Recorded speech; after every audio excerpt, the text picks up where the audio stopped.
working as Assistant Professor of Physics in Government First Grade College, Gadag, Karnataka. And welcome to my YouTube channel, Spectrum Science Hub. This is strictly for the physics topics only, and please press the bell icon for watching the more videos. Thanking you. Now let's coming to the chapter thermoelectricity. In the last class I have explained what is the Seebeck effect in this thermoelectricity. Now once again I am going to explain what is the Seebeck effect. Seebeck effect. In 1821, the scientist Seebeck found that when two dissimilar metals, say for example this is the metal 1 and this is the metal, another one metal, say for example this is the copper and this is the iron, copper and iron, they are joined together to make the junctions. Say this is J1 and this is J2, and this is at the hot temperature and this is at the cold temperature, that is two different temperatures. Say for example T1 and T2. Seebeck found that two dissimilar metals are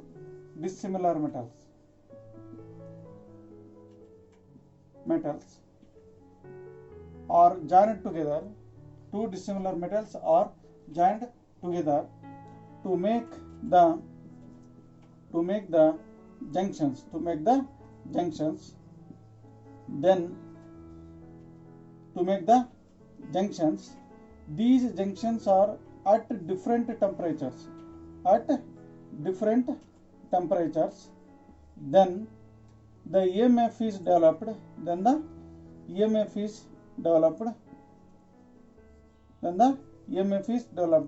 And hence the current is flow. Flow of the current taking place. This effect is called as the Seebeck effect. Two dissimilar metals, here say for example iron and the copper I have taken. Now they are joined to make the junction J1 and J2, and then the hot temperature, that is say temperature T1, and another junction is at the cold junction, that is J2 at a temperature T2. If such two dissimilar metals are joined, therefore at the junctions EMF is developed at these junctions. Therefore hence the flow of the current taking place. Therefore this effect is called as the Seebeck effect. Now friends, the current developed in the circuit is called as the thermocurrent.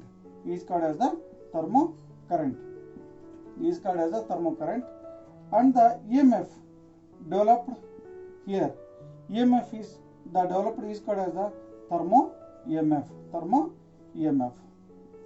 And the two dissimilar metals are called the thermocouple, Now, well friends, now this effect is called as simply the Seebeck effect.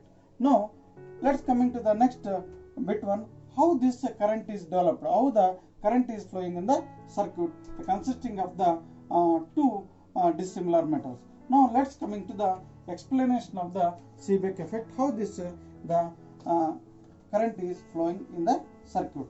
Now let's coming to that part. Now to understand that flow of the current in this circuit, now let us know first what are the electrons, that the valence electrons. Now this is the knowledge required to know the flow of the electrons in the circuit. Now let's coming to what are the electrons, what are the valence electrons. Now we know that for electrical conduction, or the conduction of the current in solids, or say in some metals, okay, therefore the valence electrons are responsible for the conduction of the electricity in the solids or metals, the valence electrons are responsible. Okay, now these present, where these electrons are present, valence electrons are present, these are present in an atom, in an atom. In which place these electrons are placed? In this atom, the valence electron are placed in the unfilled shells of an atom. Unfilled shells of an atom. Okay. Now these electrons are called as the valence electron, and also they are called as the free electrons, and also they are called the free electrons. They are also called as the free electrons, and they are responsible for the conduction of the electricity. Therefore, they are called as the conducting electrons. They are called the conduction or the conducting electrons. Okay. Now, friends, now let's coming to the explanation of this the flow of the current in solids or metals taking place with some diagram. Now, let us consider this is one metal. This is the one metal. Okay, all of you know that the metal consisting of the atoms. Now, this is the one atom, and the atom, and the atom, and the atom. All of you know that in an atom, in centrally positively charged nucleus is there. Surrounding that, the electrons are revolving around the nucleus. Now, all of you know that these electrons are there in the different orbits. They are revolving. Okay. Now, the electrons which are loosely bonded to the nucleus, they are present in the outer orbit. They are loosely bonded to the nucleus, and they are present at the outermost orbit of the atom. They are called as the free electrons. During the formation of the solid, they are free. They become free themselves.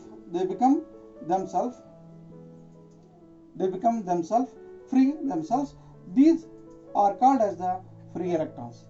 These electrons, when they are liberated or exit from the atom, they are free to move in and inside the metal or inside the solid in all the direction.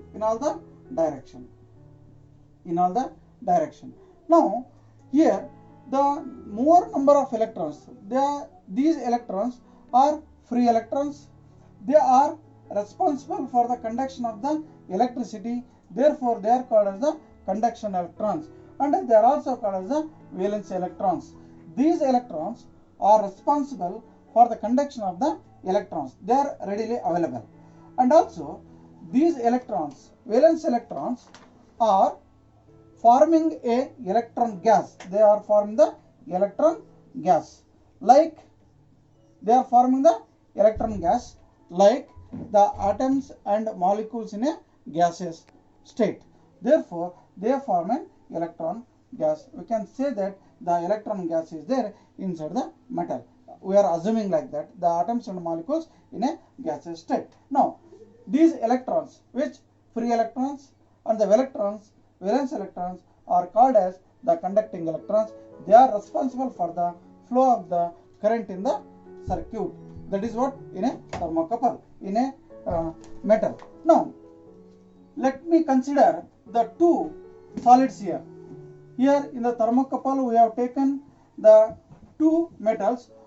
Say for example, copper and the iron we have taken. Now, let me take the two metals here, or the two solids. Pictorially, I can represent these the part 1.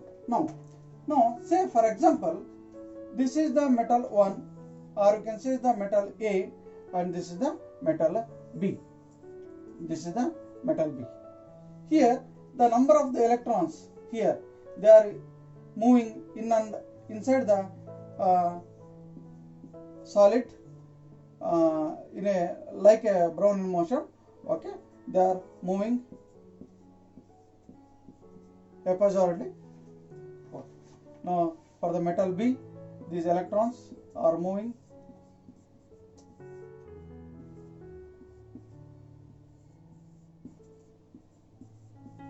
okay. Here the number of electrons in the metal A and the number of electrons in metal B, which electrons? The conducting electrons or free electrons or the valence electrons. The number of electrons in a metal for the conduction of the electrons is called as the density. Here density. The concept of the density required to define the flow of the current in a thermocouple. Now for some metals the number of electrons density is more. For some metals density is less. Density means the number of electrons available for the flow of the electricity in an is or less in a number. Okay, if there is a difference in the free electrons in metal A and A. For example, here I am only taken to explain 1, 2, 3, 4, 5, 6. Here the 6 electrons are there, whereas in metal B the 5, 1, 2, 3, 4, 5 electrons are there, free electrons are there. If the such metals are joined,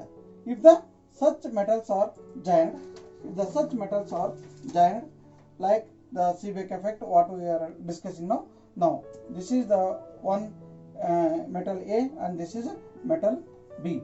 This is the metal A and this is the metal B. Here the density of the metal I am taking as rho B, and for this I am taking as rho A, density of the O. Here rho A and rho B. The density of the two metals are different here. If such metals are joined, then they making the junction J1 and the junctions J2. In such cases, in the circuit the current is flowing. If they are maintained the junctions at a different temperature, say for example the T1 and T2. If they are maintained at a different temperature, then only the EMF is developed in the circuit, and hence the flow of the current taking place.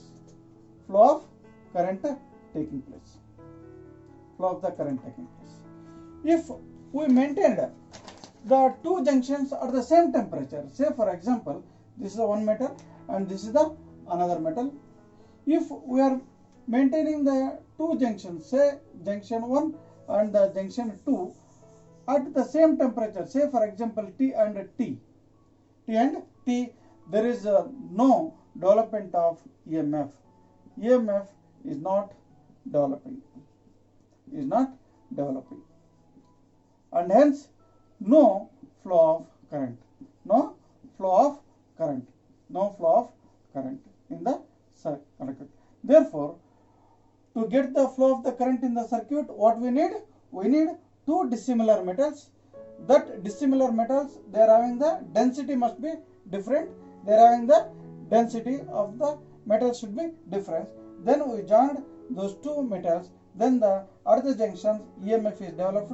Therefore the current is flowing in the circuit. It is shown in the galvanometer in the deflection pattern. Okay, this is about how the current is flowing in the. This is how the flow of the current is taking place in the circuit, thermocouple circuit.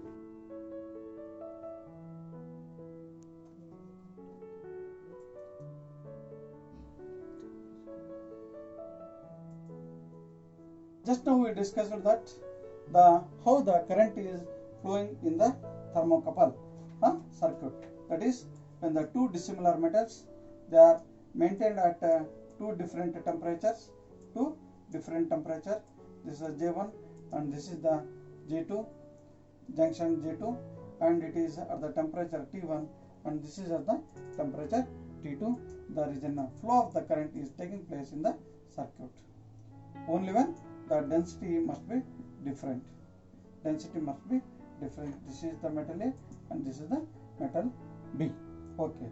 If these two temperatures, if T1 is equal to T2, that is no current.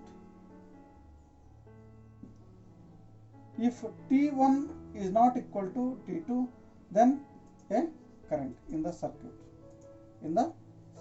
This is the condition. Okay. Now I am taking here the junction J1 as the hot junction, and this is the junction as the junction, that is J1 and J2, that is T1 and T2. If there is a temperature difference is there, then what is the production of the EMF of the junctions J1 and J2? Now let us discuss the variation of the EMF with the temperature. Now variation of electromotive for EMF with the temperature. Now let us discuss how the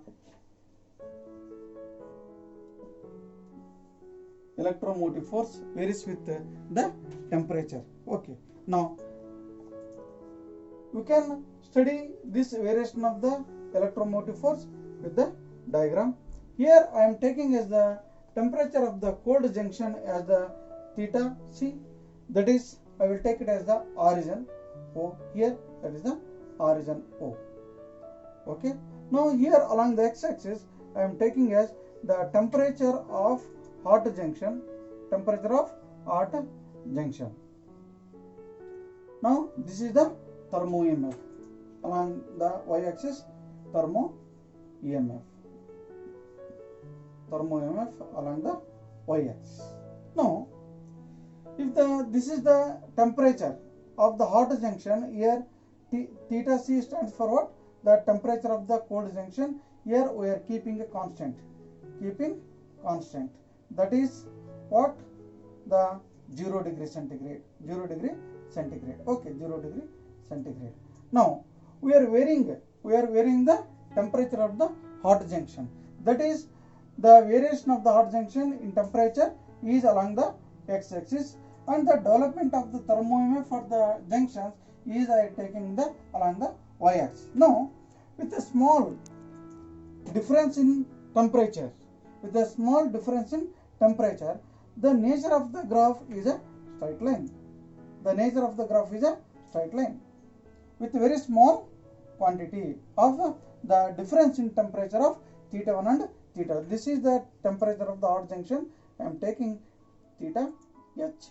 H stands for the hot junction, and this is the theta is the temperature. Okay. Now if there is a difference between the hot and the cold junction is very small, the nature of the graph shows that a straight line. It is in increasing order.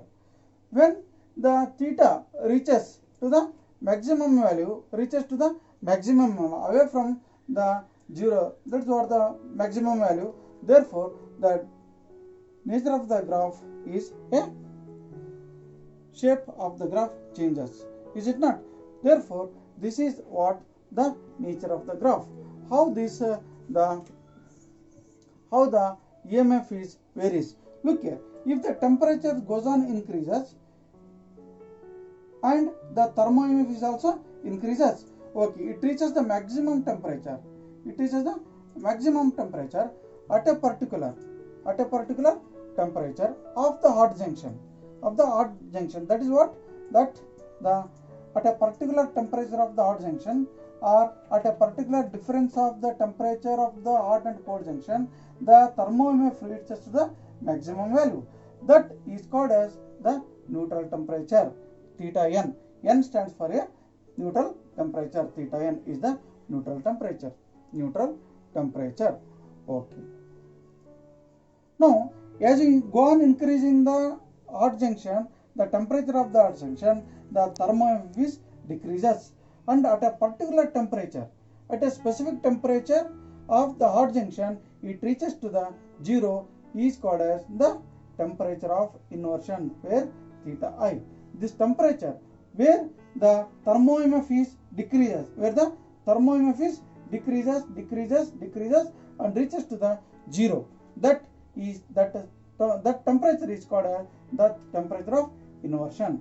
Now we can define the neutral temperature and temperature of inversion by using this the graph also.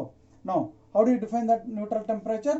Neutral temperature is a temperature of a thermocouple, a pair of thermocouple, at which for a difference in temperature the thermo-EMF of thermocouple reaches to the maximum value. That maximum value of thermo-EMF is called as the neutral temperature.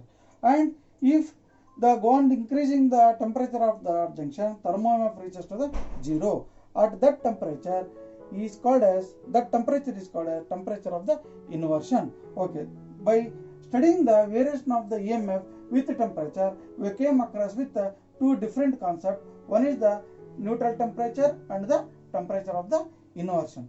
And one more important the point to be noted here, here the theta n is constant for a thermocouple. Theta n is a constant for a thermocouple, whereas the theta I, the temperature of inversion, is varied if the temperature difference varies. If the temperature difference varies. Okay, the points to be noted here. One is the neutral temperature for a pair of thermocouple is constant. It does not changes. It does not varies with the temperature.